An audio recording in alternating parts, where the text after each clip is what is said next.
I've given our panelists a number of topics that they can address within a 7 to 10 minute period, so they may choose one or two of those topics to address. But they're going to tell you about who they are and how they came here, why they came here, what they're doing, or in Tina's case, what she plans to do, and how the Mandel Center has been instrumental in their careers. So I think we will start with Cheryl, and you're welcome to just stay where you are. And all right, great. Well, thank you. It's an honor to be here and nice to sit in the classroom again. It's been a little while, although, you know, you're always going to professional programs and updating. But looking back at my career path, it's been an interesting path. It certainly has not been one that I, you know, made a 5-year plan and said that's what I'm going to do. But before I really get into my career path, I think I'd like to share with you 6 really simple things that I think have greatly impacted my life and what I've chosen as a career. And number one is when I was a child growing up, my grandfather was an immigrant to the U.S. and could barely speak English, and he worked very hard and became fairly successful in his businesses, but he always told me, no matter what you do, be the best at it that you can be, and take pride in that. And so that's something that I think I have applied to everything and anything I've done, and you'll hear my career path, and I kind of feel like I've done just about all of it. Keep yourself open to new ideas, new opportunities.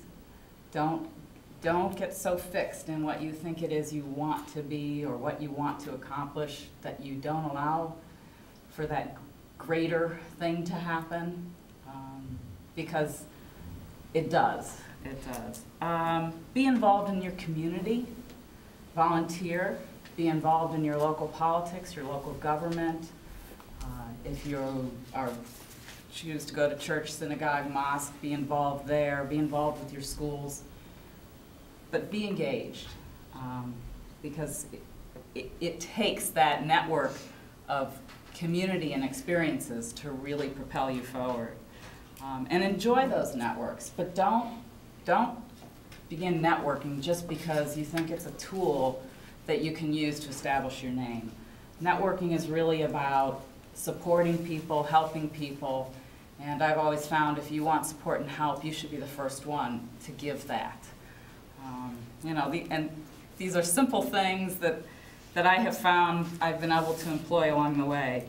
5, and this is so important, no success is solo.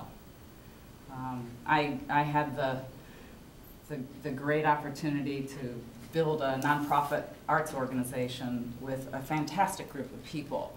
And I'm now working at the Cleveland Museum of Natural History with another group of fantastic people. But it's all about the people that you engage with and are involved in, and recognizing their contributions. So if you are a leader and if you are managing staff, recognize what they bring to the table. And look for people that have strengths that you don't, because you'll build on those. And lastly, life is a journey, so the first thing to pack is your humor. I have a master's in fine arts. I'm a fine arts bronze casting technician by training and a guerrilla welder. I came out of OU in 1987, came back to Cleveland in '88, and there were no jobs. I took a job in a fine arts bronze casting facilities here in Cleveland and was doing that for about 6 or 7 years, and I was casting the work of the then assistant director of the Cleveland Museum of Natural History. I've actually come kind of full circle here. And at the museum, they have this fabulous exhibits department, and I would deliver these bronzes to the assistant director and say, Larry, I'd love a job working in, you know, exhibits. And one day he came to the foundry and said, I got you a job. And I said, interesting, they didn't see my portfolio. And he said, well, it's a security guard. So here I am paying my master's, and you know, paying for my master's, and I'm thinking, great, security guard. But you know what, I took it. I took that job. I was the best damn security guard they ever had. I volunteered in education. I volunteered with public programming. I volunteered in exhibits. And about 6 months later, they offered me a full-time position as a security guard. So I took it. About 2 months later, there was a position that opened up in special events. And I said, I'll give it a whirl. And I was at the museum probably about 8 years from my start as a security guard. And when I left, I was managing the Department of Public Programming. I had 5 or 6 staff under me, and I sat on the executive council for the museum, and it was really very exciting.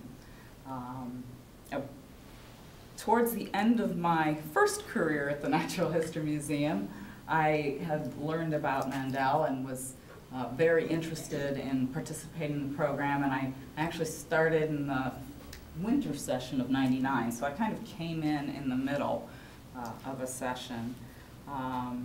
And I did the program, worked full-time for the museum. I was an exhibiting artist at that time, and I was also volunteering on a couple of boards and working in my community. And I thought, wow, I can't be any busier than this. Boy, was I wrong. About the time that I was finishing up the program here, so this would have been November, December of '99,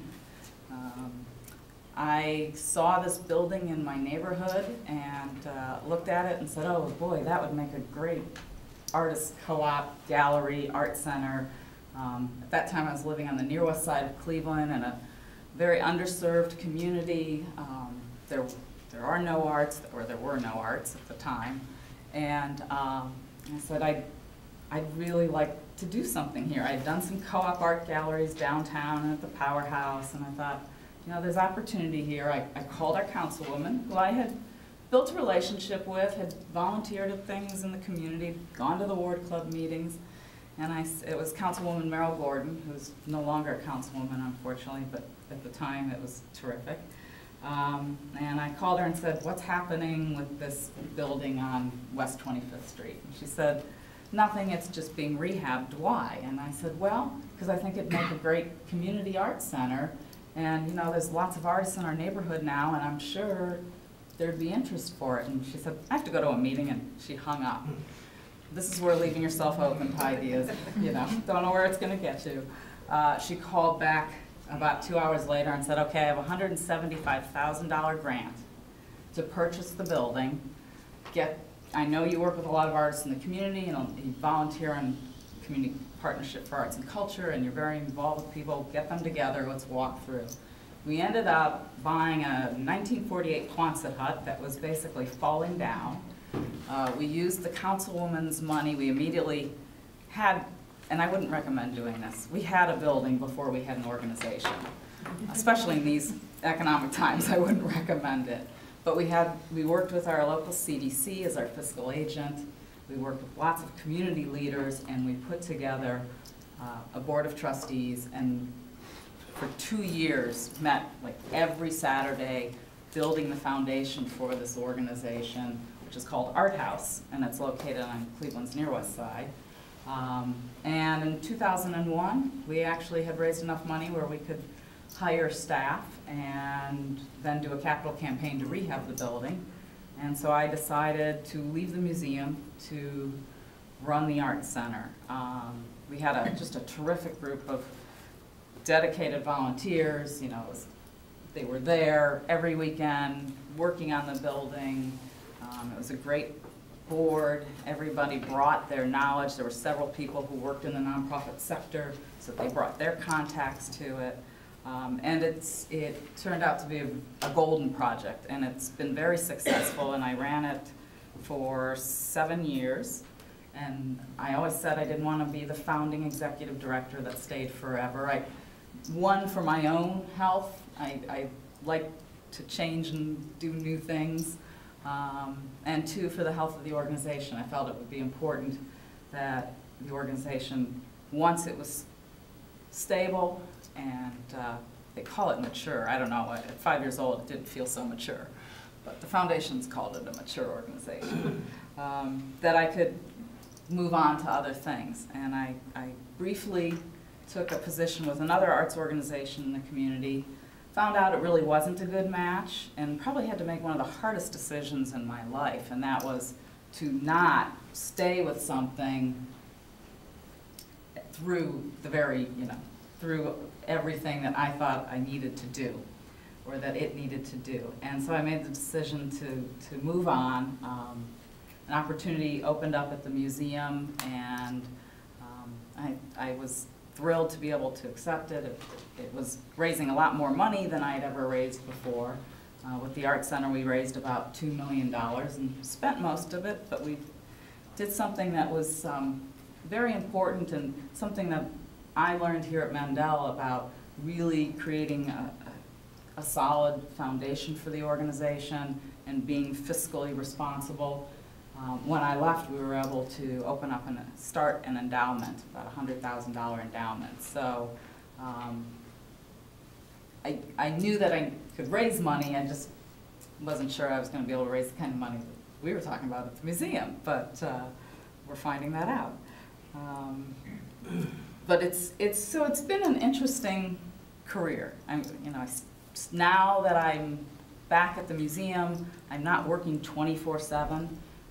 As founding director of a small arts organization, I was doing everything from the marketing to the grant writing to communications, working with local politicians, doing the plumbing, fixing the plumbing, then running out to meet with the foundation. So it was good training ground. I think one of the things that I've really enjoyed working in the nonprofit sector, and besides working as bronze casting technician, I don't know that I've really worked anywhere else, and I don't know that we could call that a for-profit. It was the arts, it wasn't quite for-profit. But for me, working in the nonprofit sector, it's really all about the mission. It's about how we serve people, and I think something that's so special about being in the nonprofit sector is that you can work in so many different fields. If you have a passion for health, for education, for science, for nature, for sustainability, the arts, culture, it's there. Those organizations are out there. And so you have that chance to say you enjoy marketing, you can work in a nonprofit sector in marketing. And if it's a small organization, you get to do more than just marketing. So you can wear multiple hats. And I think that when I talk with my friends who are in the corporate world, I think that's one of the big differences, is that with nonprofit sector, you really have the opportunity, because we're chronically understaffed and undercapitalized. People are thrilled when you raise your hand and say, wait a minute, I'll take that on. I'll take that project on. I was hired to do planned gifts and major giving at the museum. I'm now also kind of the liaison for our government relations. In fact, I spent the day talking with lobbyists today, so this is a much easier group. Getting ready to talk to the politicians. But really, I have found that there's just lots of opportunities for growth when you're in a nonprofit organization, because they're always looking for volunteers to help out with different programs, different events. And if there's been an area that I felt I didn't know much about, I volunteer, help out to learn more about that program and how to function. And a lot of that I used early in my career, and I use now. So I think the benefit I found having done the program here at Mandel, and there are times I wish I had been able to do or had taken the time to do the 2-year program, the master's, it really gives you the credentials and the confidence to know when you're going out there and you're talking with organizations that you have some experience, that you have some understanding of the structure that's required, the foundation that's required, I'd highly recommend taking financial courses, budgeting, accounting. Those were kind of areas I didn't take in the certificate program. I focused primarily on trusteeship and strategic planning, grant writing. But I found once I went into the nonprofit sector, and especially in a startup situation, that those would have helped me a lot. I mean, I was fortunate to have some good guidance, and even though I'd left the museum, they still continued to offer support, and their accounting office would come over and help us out for a while. So for me, it was a great program. I had a great time with the faculty, and worked with some of the faculty in some of the foundation or the boards that I was sitting on. We had a merger of two organizations when I was president of the Hispanic Cultural Center, and John Yankee, who taught here for years and years, helped facilitate that. When we started Art House, I gave the Kramer Law Clinic a call, and they helped us with obtaining our 501c3 and putting together all the legal documents, and in fact, they are still advising Art House. So I feel very fortunate that I was able to participate in the program and have been using it since. A couple of years ago, I did a 2-week program in Stanford University, and it was a terrific program, but when it came down to the real nuts and bolts about nonprofits and board relationship and functioning, I think my start here was stronger, less theoretical. Thank you so much, You're Cheryl. welcome. Very interesting. Leland Czar. Good evening, everyone. It's interesting listening to Cheryl and listening about some of the things that she and I have in common, and some of the things that our journeys just took us in different directions. I'm currently executive director of a nonprofit organization called Rainey Institute. Rainey Institute, somewhat similar to Art House, provides arts education programs to children in Cleveland. We're located at 55th and Superior. Our organization, however, began in 1904.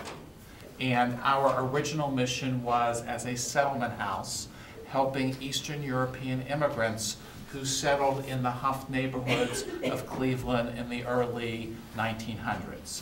So we were a settlement house for the first 60 years of our existence.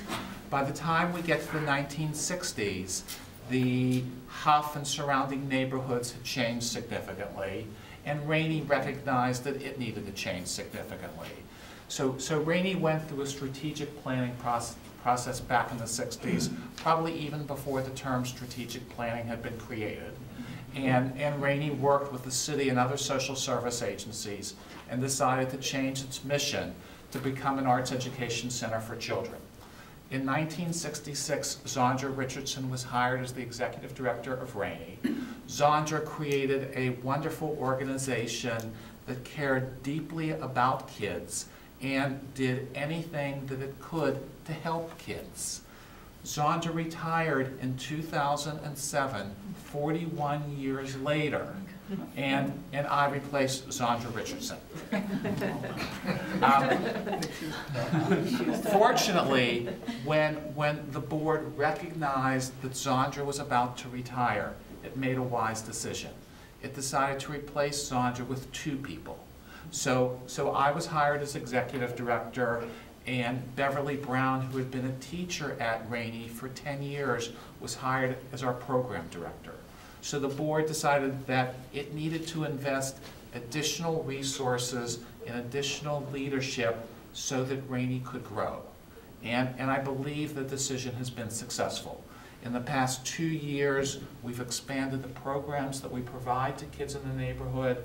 We've gone from serving approximately 450 kids to serving 650 kids. The way we deliver our programs is through an after-school program, Saturday classes in music, dance, drama, visual arts, and sewing. individual lessons in voice and most instruments, and a summer camp program. We also do a number of collaborative programs with the Cleveland schools as well as other social service agencies. In terms of my journey to where I currently am, I actually have had 4 different careers throughout my lifetime. About half of my working life has been on the for-profit side, and about half of it, or maybe a third of it, has been on the nonprofit side. So I've had careers as a lawyer, a businessman, an educator, and now nonprofit. About 4 years ago, when at the time I was principal of a charter school in Collinwood, and I knew that I was personally committed to trying to help kids in Cleveland, I decided that I would probably better fit into a nonprofit organization that served kids in Cleveland. So I started thinking about coming to the Mandel Center. And as one of the more mature students who came back to school, I initially had some fears about coming back to school. One of my fears was I going to be able to sit in class for long periods of time without having to get up and go to the bathroom? And at the end of each class, was I going to remember where I parked my car? I'm very proud to say that I dealt with both of those issues very well. Fortunately for me, there was somebody more mature than me in every class I attended, and I never forgot my car. Another interesting connection, in the education phase of my career, I was a middle school social studies teacher at a private school in Beechwood. And in one of my Mandel Center classes, one of my students from 7th and 8th grade was in the class with me. So it was a wonderful reconnection with her. I found becoming part of the Mandel Center program to be a wonderful help to me. In terms of the classes that I took the introductory class to nonprofit management, I took the strategic planning class, I took philanthropic fundraising, and I took marketing. In each of those classes, I learned a tremendous amount about the nonprofit field that has helped me significantly as executive director. But in addition, there were so many other benefits that I found from being a Mandel Center student. The networking was great. So I met people in my classes who volunteered at Rainey Institute. I met people in my classes who were heads of foundations who now fund our programs. I also participated in what Rebecca referred to earlier as the Leaders Links program, in which a group of about 8 executive directors get together once a month to talk about the issues that we face, and it really has become a wonderful support group so that we can share issues, we help one another. It's been a big plus. Rainey's program director has participated in the Troy Mart Fellowship Program through the Mandel Center, and that has also been a big plus. So I have found that there are tremendous benefits that come from being a Mandel Center student. I still participate in the professional development programs. Actually, one interesting story. I came to a program about 6 months ago, and as an introduction, the presenter had each person share with their neighbor what they were doing. And as I met the person next to me and I explained to them what I was doing, this woman was so thrilled when she heard about Rainey Institute. She took out her purse, she took out of her checkbook, she made a donation of $500. That was an unexpected benefit of coming to a Mandel Center program. As you think about a new career, a change, I have found that being in the nonprofit sector is a wonderfully gratifying sector to be a part of. At the end of every day, when I go home, I know that we have helped kids in Cleveland. We've provided them a safe, enriching environment to come after school, come on Saturdays, learn about the arts, improve their self-esteem, do better in school, go on to graduate from high school, and go on to higher education. At the end of each day, it's wonderful to know that the organization that you are part of is doing good for kids who truly need every break that they can get.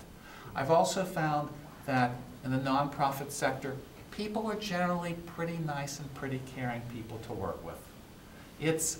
There seems to be an attraction to people with big hearts in the nonprofit sector. We're all a little nuts. We are all a little nuts. Speak for yourself. Yeah. We are all a little nuts. So on the other hand, I personally believe that the traditional differences between the for-profit sector and the nonprofit sector are becoming wavier and wavier. So in both sectors, you need to have strategic planning, you need to have marketing, you need to sell your services, you need to produce quality services that people truly need.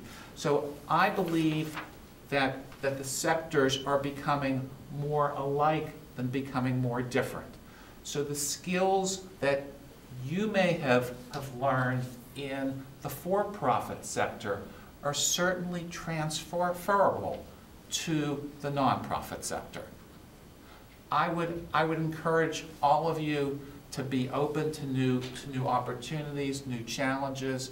I would encourage all of you to think seriously about the Mandel Center program, because if you truly want to make a move into the nonprofit sector, what you will learn in the classrooms and the people that you will meet will help make that journey much easier for you to finish.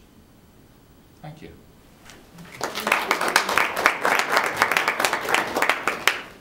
Our student, Tina. Yes, I don't know how to follow you guys up here. I'll try my best, though. My name is Tina Keene, and I'm originally from Minnesota. My undergraduate degree is in science, in environmental horticulture, kind of a shift to come into the nonprofit sector. When I was 21, in the middle of my junior year of college, I decided to join AmeriCorps, their National Civilian Community Corps, and I spent the next 10 months traveling around the country with a group of people 18 to 24 years old, and I worked in 8 states that first year for that many nonprofits and government agencies, and that was it. My whole career plans I had before that were out the window, and I knew I had to work in the nonprofit sector. I had a series of adventures after doing that first year of AmeriCorps. I went back to college, finished up with a horticulture degree. It was too late to switch, I thought. And then I did another year in AmeriCorps, and through the connections I made there, I ended up in India after the tsunami. After that, I ended up in Thailand and sitting in the headquarters of a major international NGO, and all of a sudden I'm supposed to design the evaluation project for the tsunami response. Multi-million-dollar project, 4 countries, thousands of people involved, and I had no idea what I was doing.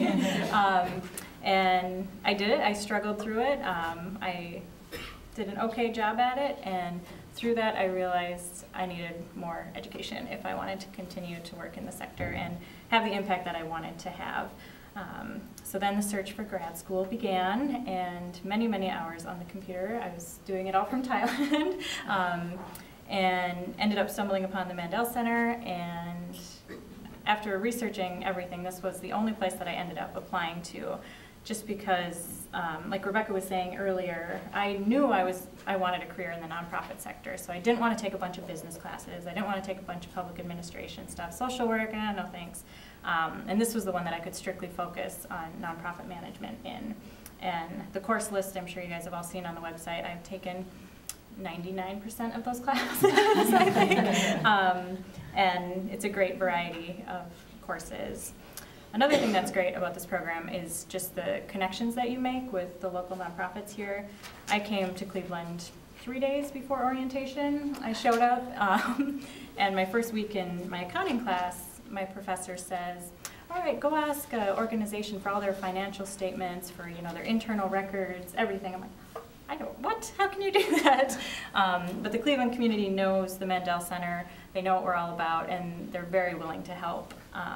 In total, I think I've worked with 9 or 10 different nonprofits for class projects, and it's really cool because you're not just doing an academic exercise to get a grade and to learn something for yourself. You're actually doing work that benefits a nonprofit.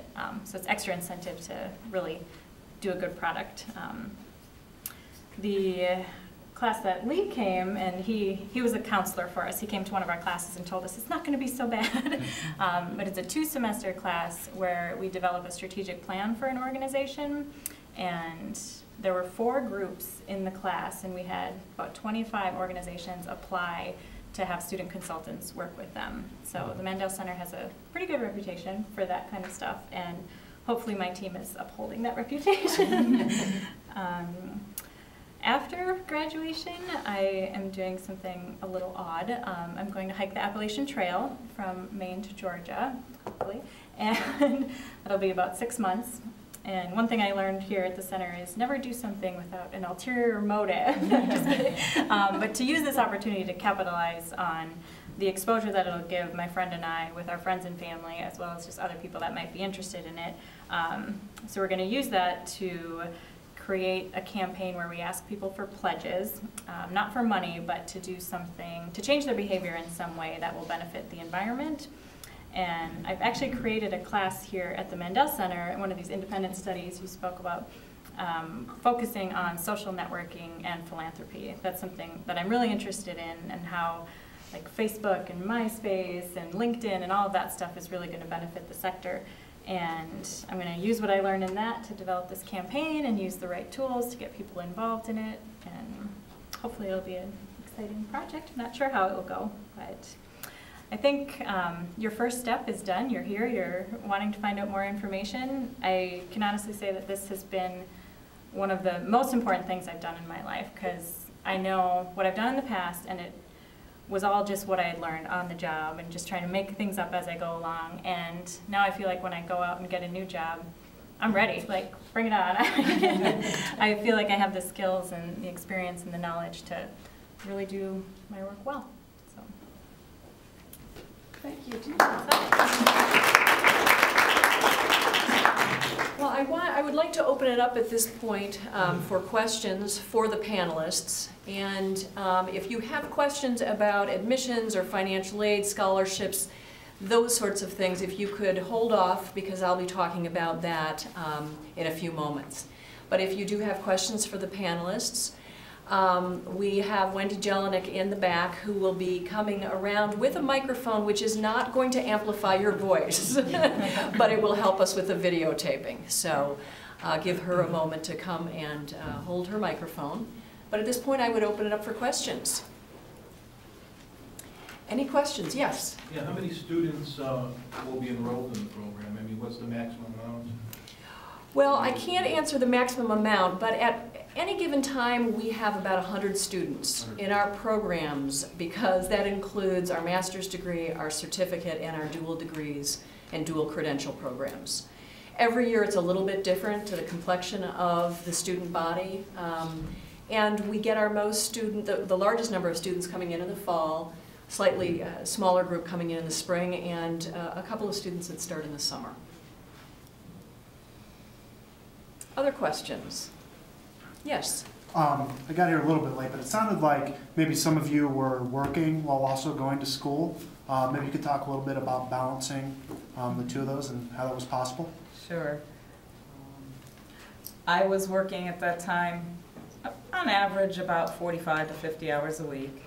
The classes were in the evening. The museum at the time was very gracious, and you know, if there was an evening program that was in the night of my class, they would, you know, dismiss me from that program, even if it was a special event that I had coordinated. And I had a colleague at the museum who would go in my place. I also did the weekend programs, which were great. I think Are they still like a Friday night, Saturday, Sunday? We have intensive courses that are taught that way. Courses that were terrific and a great way of really getting to know people and team working. It was tough, but I was able to, it gave me good training to starting a nonprofit, and that was 24/7, so. And I would take either 1 or 2 classes at a time. And my classes were either evening classes or the weekend format classes. And I actually preferred the weekend format classes. So I preferred coming here maybe 6 to 8 full weekend days during the semester, rather than 1 or 2, one night a week for the whole semester. Thank you.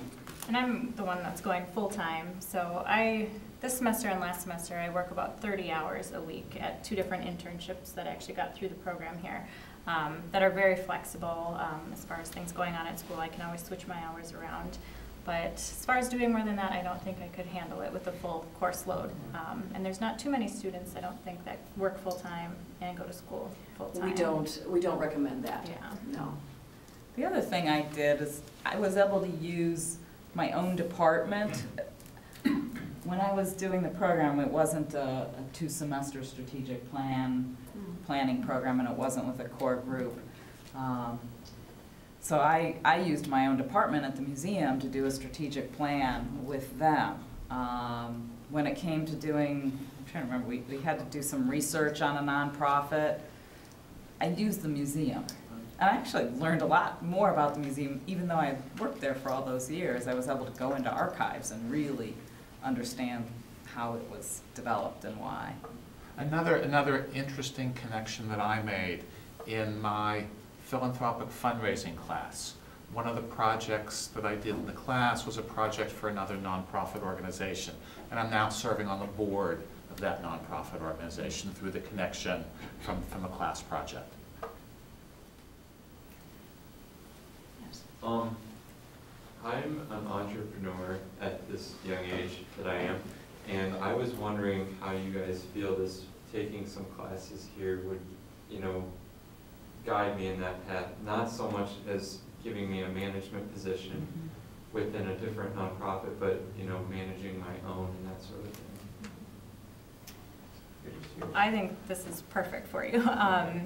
They say, kind of when I was learning about the program, that you'll get enough knowledge, like for example, we take a law course, but I'm not going to do the same thing as a lawyer, but I'll know when I do need to call a lawyer.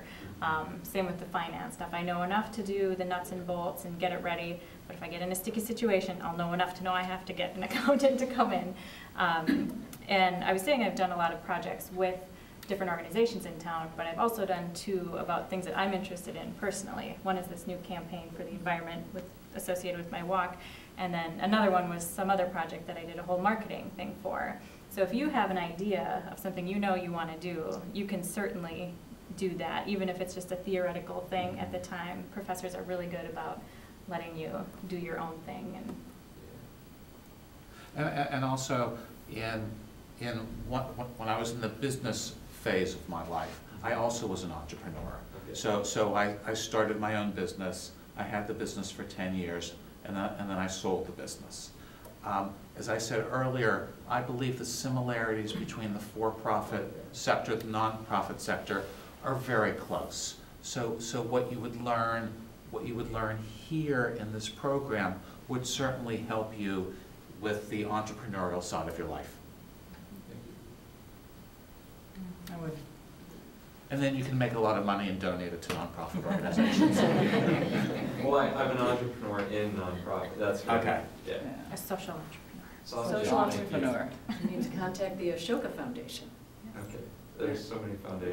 Right, that are looking for entrepreneurs. And I've had 3 classes that have had a specific section on social entrepreneurship. 2 of my friends went over to Bangladesh and met Muhammad Yunus, who is the father of microcredit, which is incredible that they were able to meet him and have a sit-down conversation with him. So that's definitely something that's emphasized in the program too. Great, thank you. Other questions? Well, I have a question. What would you say is the difference between someone with a master's degree and a certificate in the nonprofit sector? Listening to some of the courses that you're taking now, I just didn't have time to do those courses. So for me, it was, I went from taking the classes to starting a nonprofit and kind of learning very quickly what I hadn't had an opportunity to learn in school or in the classroom. I think it just would have helped us in structuring the organization had I had a little bit more knowledge. And I was fortunate, I think one of the other founding members, I think she was in the program at the time. So she was bringing her information and her experience from the classroom to the startup. And for me, since I have years of life experiences that I brought, I felt that the certificate program would be sufficient. And what we generally see is a little bit of an age difference. The full-time master's students tend to be a little bit younger, and our part-time master's students and our certificate students sometimes can be a little bit older. None of them as old as I am, but we do see that difference. And also people with advanced degrees. For instance, your master's and your law degree. Often do the certificate if they feel they have enough life experience and they don't want to invest in an entire master's at that point in their career. So, other questions? Yes. Okay, going off of that, I'm at MSAS right now, so I'm just finishing my first year and I'm realizing I'd rather, I'm thinking about coming over here. I'm sorry, but it's a great place and everything. It's just, my advisor over there, Debbie Jacobson, has told me to come over here and start considering this and that sort of thing. So how would my transition be in that regard? Or maybe I should come sit down with you. Yeah, that would be great. I mean, I think the difference is that at MSAS, the School of Social Work, there's much more of a focus on direct practice and working with individuals, as opposed to community development, although there is a community development track at MSAS. But in terms of business courses and learning how to manage other types of nonprofits, you get that education here. But you can combine them also. And one of our students who has her MSSA and her M&O is working in development for a kidney foundation. So, she's kind of incorporated everything together, and she feels very fortunate to have both master's degrees, and I think she's a very marketable person because of that. So, yes? What about help with jobs? Yes. Assuming you go through the program? Yes, I am going to go into that explanation with my admissions and financial aid, so I will, unless anyone has any comments on that subject. Any other questions for the panelists? Because I want to make sure that I don't keep you here longer than 7 o'clock, too. Well, thank you very much for coming. We really appreciate it. And feel free to stay, to enjoy some food, or to head home if you need to. Thank you. Thank you. Good luck. Enjoy.